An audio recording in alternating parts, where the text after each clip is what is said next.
الحمد لله نحمده ونستعينه ونستغفره ونعوذ بالله من شرور أنفسنا ومن سيئات أعمالنا من يهده الله فلا مضل له ومن يضلل فلا هادي له وأشهد أن لا إله إلا الله وحده لا شريك له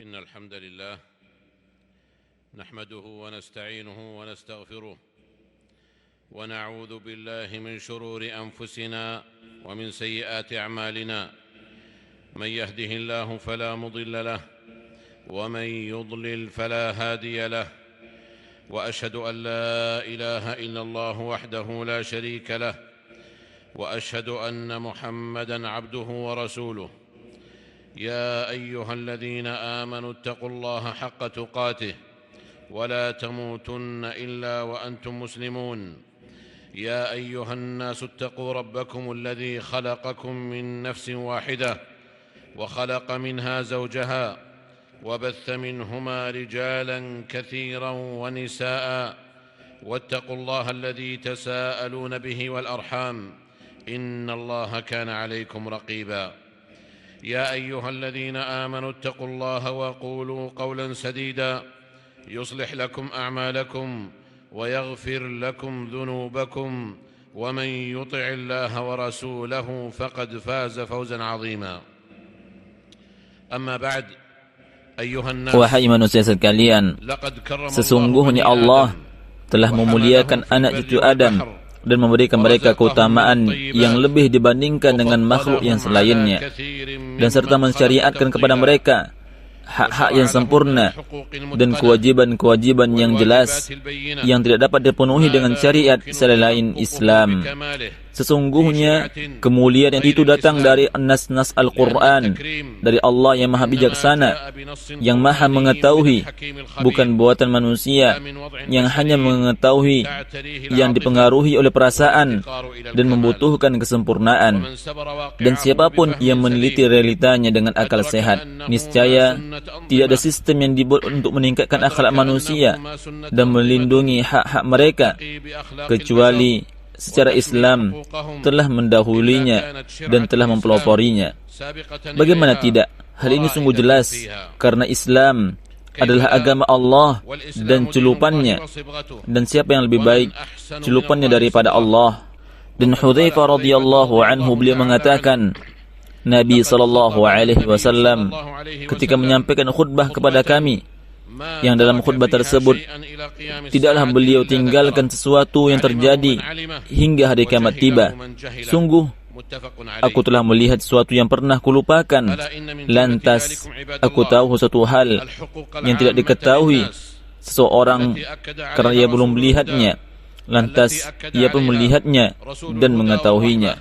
Hak-hak manusia secara umum yang sebagaimana yang telah ditekankan oleh Rasulullah yang diberikan petunjuk, sesungguhnya darah kalian, harta benda kalian, kehormatan kalian haram atas kalian seperti terlarangnya di hari ini, di bulan ini, dan negeri ini. Dan ini mengandung penekanan yang jelas tentang keharamannya tumpah darah dan jiwa manusia, dan pengharaman harta, baik itu mencakup sedikit dan banyaknya, dan haramnya kehormatan yang mencakup di dalamnya zina, homoseksual, dan kekejian lainnya, dan semua itu haram dengan keharaman yang telah tegas. Tidak boleh bagi seorang muslim untuk menjatuhkan kepada saudara semuslim yang lainnya. Kalau memang seperti itu keadaannya, itu ada sebuah fenomena yang mana manusia diuji dengannya, dan kerusakannya melebar tanpa batas sehingga persatuan dan membuat peraturan dan sanksi yang bergerak untuk mencegah penyebarannya dan mempersempit sumbernya. Akan tetapi baranya belum padam seluruhnya, serta gaungannya kembali bergema, menembus pendengaran jiwa yang sakit dan hati yang rapuh. Fenomena itu adalah praktek perdagangan manusia. Tahukah kalian apakah itu praktek perdagangan manusia? Sesungguhnya Hal itu pelanggaran yang parah terhadap hak-hak orang lain yang sudah diketahui oleh pada saat kita saat ini. Dan termasuk juga perekrutan orang atau penampungan dari berbagai bentuk paksaan atau penculikan atau penipuan atau penggelapan atau penyalahgunaan kekuasaan atau memberikan sesuatu sehingga mendapatkan persetujuan oleh orang yang memegang kendali atas orang yang lainnya untuk tujuan eksploitasi. Fakta yang sebenarnya, wahai hamba Allah, makna perdagangan manusia lebih luas daripada sekedar konsep jual beli saja. Meskipun ia termasuk di dalamnya, perdagangan manusia memiliki banyak tingkatan. Yang paling tinggi adalah melenyapkan jiwa yang diharamkan, dan yang paling rendah adalah memanfaatkan kepolosan seorang atau yang tidak bersalah dengan bermain di belakang mereka dan meminta-minta untuk mereka, dan hal itu merupakan bagian dari keburukan yang telah menginjak-injak bahu mereka untuk memperoleh harta keduniaan dengan mengorbankan akal pikiran, harga diri, harta mereka, terkhususnya dengan diri mereka. Jika perdagangan itu pada dasarnya adalah sebuah profesi yang mulia, maka bentuknya yang paling jelek adalah praktik perdagangan manusia. Kemudian tidak ada yang lebih berbahaya dan lebih buruk daripada perdagangan mereka dalam kondisi krisis pada masyarakat umum, di saat orang-orang peduli sedang sibuk menanganinya. Bukan hal yang mengherankan krisis tersebut memiliki pencuri, seperti halnya harta dan rumah yang mereka curi. Hasilnya adalah ekonomi hitam yang merusak, bukan memperbaiki. Lebih dekat dengan kriminal, pencucian uang dari perputaran yang legal. Karena itu adalah tujuan yang tercela, di mana dengannya hak dan kebebasan orang-orang lemah dirampas dengan cara mengeksploitasi atas ketidaktahuan mereka agar tunduk kepada orang-orang yang memperdagangkan mereka, seperti tunduknya budak kepada tuannya. Seandainya para pelaku perdagangan tersebut merenungkan dengan hati yang dalam tentang besarnya keburukan yang mereka lakukan, niscaya mereka tidak akan berani melakukannya kepada seorang dengan memberikan bantuan kepadanya. Dari Abu Mas'ud Al-Badri radhiyallahu anhu, aku memukul budak milikku, lalu aku mendengar suara dari arah belakang. Ketahuilah, wahai Abu Mas'ud, suara tersebut berulang hingga 2 kalinya. Sungguh Allah lebih mampu atasmu daripada engkau atas dia. Aku lalu menoleh di belakang. Ternyata orang yang berbicara tersebut adalah Nabi SAW. Aku lalu berkata, wahai Rasulullah, sekarang ini ia telah merdeka karena Allah Ta'ala. Dan beliau bersabda, kalaulah sekiranya itu tidak engkau lakukan, maka sungguh neraka akan meratakanmu. Dan beliau mengatakan, neraka pasti akan membakarmu. Adapun bentuk perdagangan manusia, wahai hamba Allah, adalah beragam macamnya, mulai dari eksploitasi kelemahan mereka atau pemerasan harta dan pemaksaan naluri secara paksa, atau mengambil organ tubuh untuk memperoleh bagian kecil sebagai imbalan yang lebih besar dari para pelaku. Dan katakanlah hal yang sama dalam praktik perdagangan untuk tujuan kerja paksa. Orang-orang yang menjadi korban dalam jenis ini sungguhlah sangat banyak, mulai dari tenaga kerja yang salah satu komunitas masyarakat di mana pelanggaran-pelanggaran peraturan yang mereka lakukan terkesan dilindungi untuk memperoleh keuntungan di belakang mereka. Di samping itu, masalah keberangkatan ke luar negeri, dengannya para pelaku menipu para kaum yang lemah dan memikat mereka dengan menggiurkan agar mereka bersedia untuk meninggalkan tanah air mereka menuju ke negeri yang menjanjikannya. Di saat itu muncullah bentuk-bentuk penyimpangan dan ketakutan dan berbagai ekspektasi sehingga sampai ke destinasi yang dituju setelah membayar sejumlah uang kepada pelaku perdagangan sebagai bayaran yang telah meloloskannya dengan melanggar peraturan perbatasan yang berlaku.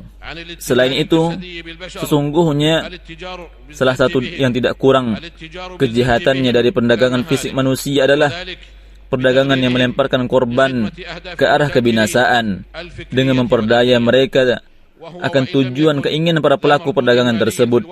Meskipun hal seperti ini akan menguntungkan secara finansial, akan tetapi kerusakannya di sisi keamanan, di sisi finansial, dan di sisi pemikiran yang tidak diragukan lagi lebih parah daripada kerugian dan keuntungan finansial yang terlarang. Dan siapapun yang mempelajari tujuan syariat, maka ia akan mendapati membahas perdagangan manusia meskipun tidak disebutkan dengan ungkapan tersebut. Salah satu contohnya, mereka menyebutkan satu persatu adalah larangan eksploitasi wanita untuk memperoleh keuntungan. Allah Ta'ala berfirman, janganlah engkau paksa budak-budak wanitamu untuk melakukan pelacuran, sedangkan mereka sendiri mengingini kesucian, karena engkau hendak mencari keuntungan duniawi. Ibnu Katsir menjelaskan dalam tafsirnya bahwasannya pada zaman jahiliyah dulu, ketika mereka memiliki budak wanita, lalu ia memerintahkan budaknya tersebut untuk berzina, lalu diambillah pajaknya setiap waktu, dan tak kala agama Islam datang, lalu Allah telah mengharamkan hal tersebut.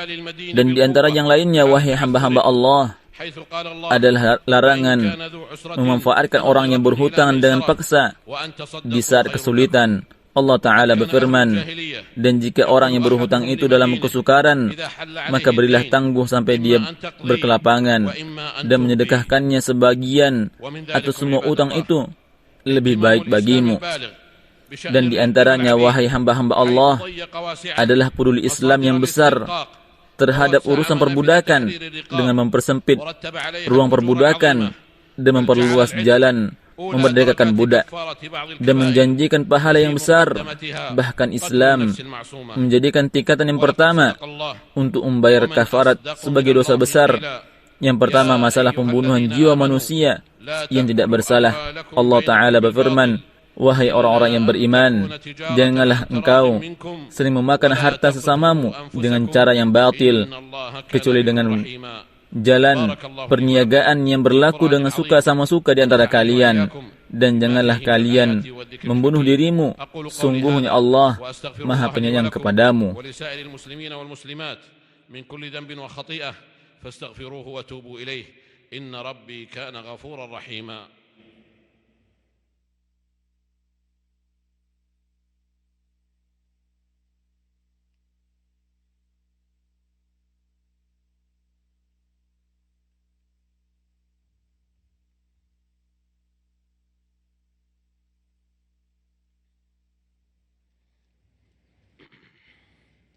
الحمد لله وحده والصلاة والسلام على من لا نبي بعده أما بعد فاتقوا الله عباد الله.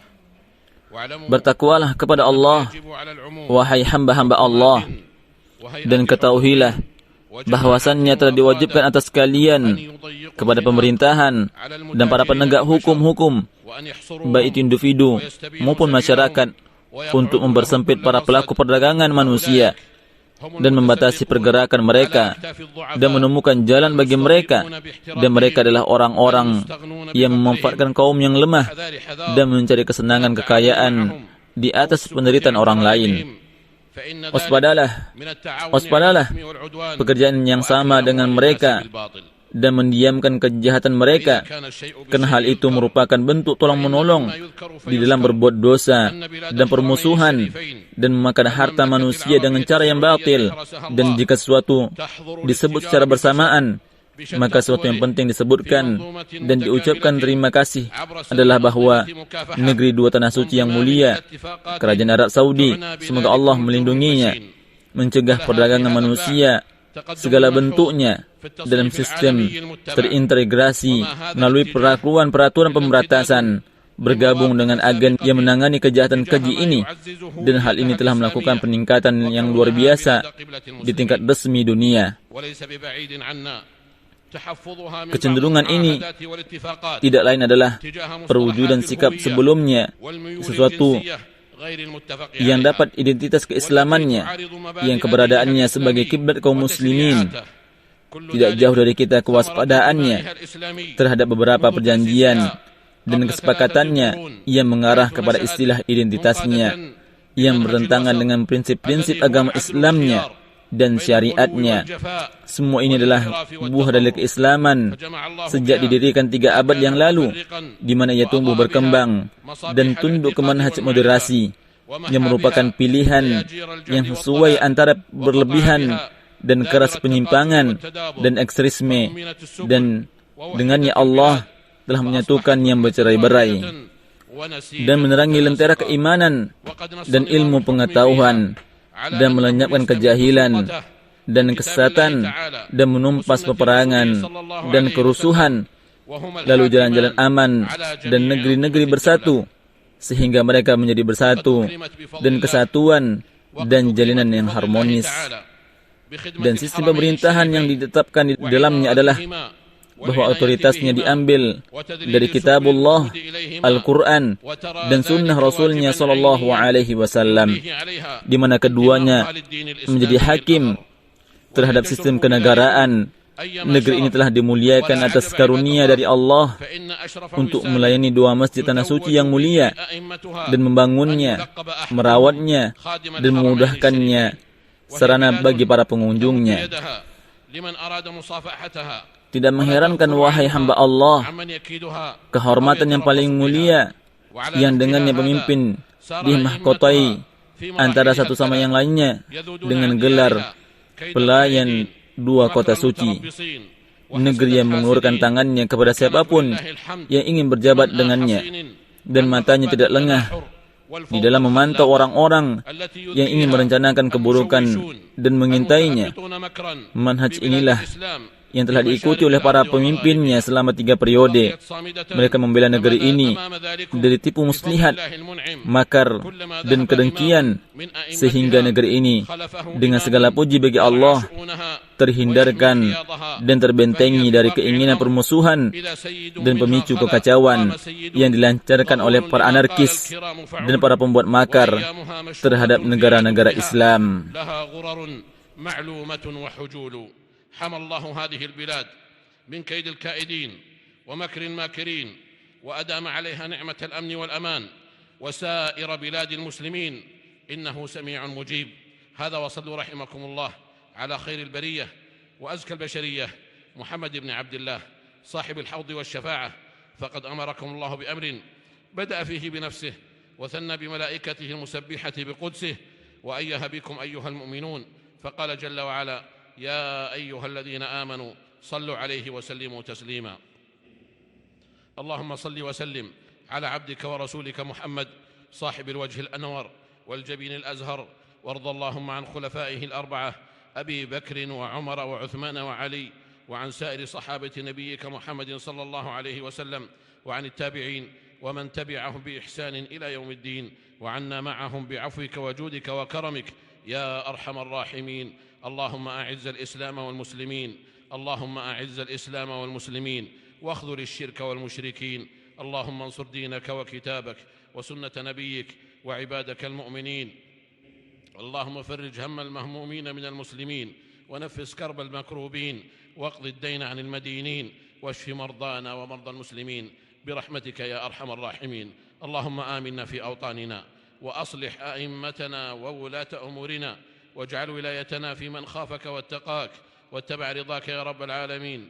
اللهم وفق ولي أمرنا لما تحبه وترضاه من الأقوال والأعمال يا حي يا قيوم. اللهم أصلح له بطانته يا ذا الجلال والإكرام. اللهم وفقه وولي عهده لما فيه صلاح البلاد والعباد. اللهم أنت الله لا إله إلا أنت الغني ونحن الفقراء. أنزل علينا الغيث ولا تجعلنا من القانطين.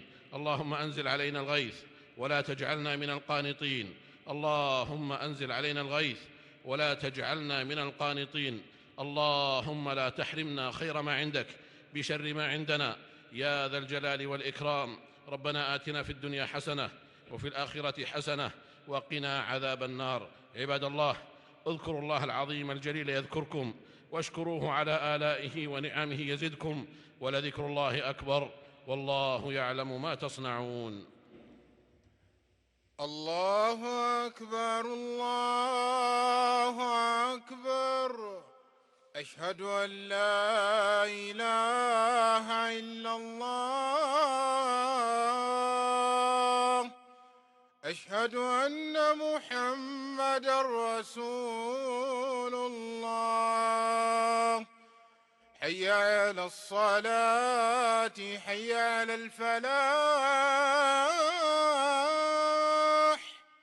قد قامت الصلاة قد قامت الصلاة الله أكبر الله أكبر لا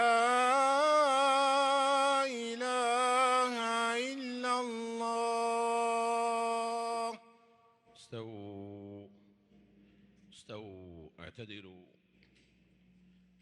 الله أكبر الله أكبر إن الحمد لله نحمده ونستعينه ونستغفره ونعوذ بالله من شرور أنفسنا ومن سيئات أعمالنا من يهده الله فلا مضل له ومن يضلل فلا هادي له وأشهد أن لا إله إلا الله وحده لا شريك له